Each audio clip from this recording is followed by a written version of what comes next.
Today at MicksGarage.com we're going back to basics and covering 5 essential things that everybody should know how to do on their car.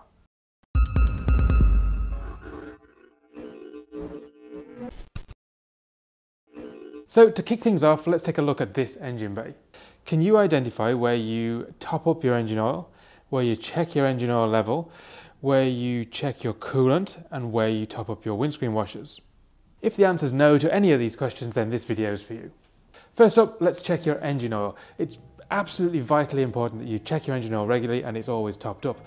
There's a load of debate online whether you check your oil when it's hot or cold. It really doesn't matter that much. Just make sure that the car's on a flat level surface. You always check the engine oil with the engine off and leave it a couple of minutes after you've turned the engine off to let the oil drain back down.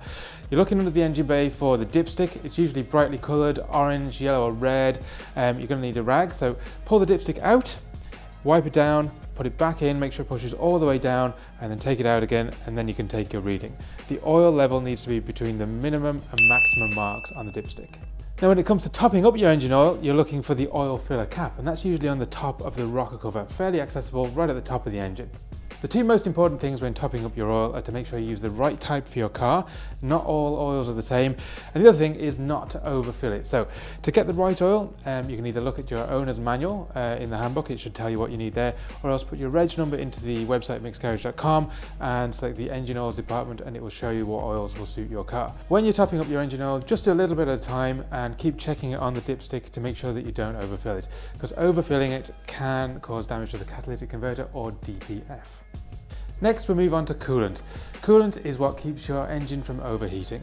You need to make sure that the coolant is between the maximum and minimum lines on the expansion tank. Like engine oil, certain cars require specific types of coolant, so again, check your owner's manual to find out what type your car needs. When you're checking your coolant level, always do it when the engine's cold so that you don't burn yourself. As a precaution, it's a good idea to take a rag and put it over the expansion tank cap when you're unscrewing it. Next, tyre pressures and tyre tread depth. Blowouts are really common, so to avoid them, make sure that your tyres have plenty of tread on them and you have the right pressures in them. There's a few places you can check to find out what tyre pressures your car needs. Inside the fuel filler flap, usually tells you on there. Inside the door frame, often says on there, and of course in your owner's manual. Tyre pressures are measured in PSI and bar, most commonly PSI over here. If you can't find any of the info that we're talking about what pressures your car should be at, just use 32 to 34 PSI as a general rule of thumb until you can find out exactly what your car needs. Tread depth. The minimum legal limit in this country is 1.6 millimeters, and that's per tyre, not the sum of all the 4 tyres, as someone asked us the other day. 2 simple ways to check this are the tread wear indicators on your tyre. If the tyre is level with the indicators, then they're ready to be replaced, they're at the legal limit. The other way is with a €1 coin. The gold rim around the edge is 1.6 mil in height. Pop that into the treads and see is the tyre level. Next, we're moving on to bulbs. Your car's headlights have 3 functions: the side lights, dip beam and the main beam. The side lights are to help you be seen, not to help you see. You should use these most of the time when you're driving, but not at night time. The dipped beam are the strong lights that you use for driving at night time, usually the second click on your headlight switch. Lastly, you've got your main beam. These are the brightest lights in your car. They're controlled by the column switch and you should only use them when there's no oncoming traffic.